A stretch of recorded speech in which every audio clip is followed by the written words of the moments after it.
Assalomu alaykum. Bugun va nihoyat 31-dekabr. Havoda qaranglar do'stlar, vobshe xuddi bahorda havosiga o'xshaydi. Qorda hisobga olmaganda birinchi o'rinda magazinga borib, produktlarimizni olishni boshladik. O'zi ham 1 soatda produktlarimiz oldik, undan keyin yarim soat kassada o'chirda turdik. Ochiq haqiqatlar. Bundan keyin magazindan chiqqandan keyin общий chekni ko'rib turib, ko'zlarim katiga to'p ketdi. Xudoyim, ish qilib shu cheklarda meni xo'jayinim ko'rib qolmasin dedim-da, olib musorga tashlab yubordim. Bundan keyin do'stlar, qaranglar, udivительный bir holat bo'ldi. Bizga sovg'alarimiz upakovka qilgani, upakovочный paketlar kerak edi.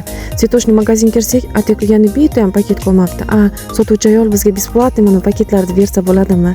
Biz bu paketlarni ko'rib qizim bilan xursand bo'lib, kayfiyatlarimiz bilman 200 gacha ketdi shekilli. Uyga kirib, bundan keyin salatlarimizni, ovqatlarimizni tayyorlashni boshladik.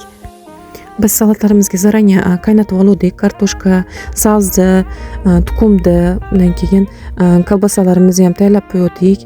Ularni kesishni boshladik. Hammasini kubik-kubik qilib kesib, bitta miskaga solib oldik.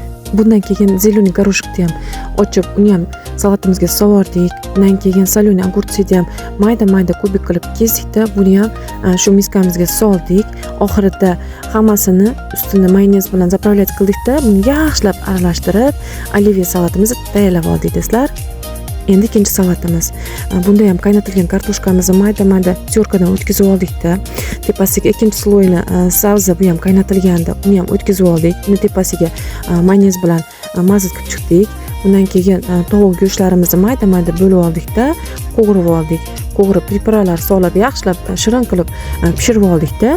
Pishirilgan tovuq go'shtlarimizni shu salatimiz tepasiga solib oldik. Bundan keyin qaynatib qo'ygan tuxumimizni oqini, sarig'ini ajratdik-da, oppog'ini tyorkadan o'tkazib, buni ham salat tepasiga qo'yib oldik. Bundan keyin mayonez bilan yaxshilab hamma joyini mazut qilib chiqdik-da, ananaslarimizni milka kubik qilib, uni ham salatimiz tepasiga qo'yib oldik. Bundan keyin tyorkadan o'tkazib, sirlarni ham buni ham tepasiga solib oldik. Bundan keyin yana mayonez bilan yana bir sloy tepasini yaxshilab mazut qilib chiqdik-da. Bundan keyin tuxumni, sarig'ini yaxshilab maydalab tepasini ukrashat qilib oldik. Shu bilan ikkinchi salatimiz ham tayyor. Do'stlar, ovqat qilishni boshladik. Bu yerda biz 2 xil ovqat qildik. Dimlaba bilan mastava qildik. Do'stlar, bu videomiz yana davomi bor. Ikkinchi videomizni kutinglar. Do'stlar, yangi yilda yaxshi kutib olinglar. Yangi yilda sizlarga omad, baxt, o'ylagan maqsadinglarga yetishinglarni tilayman.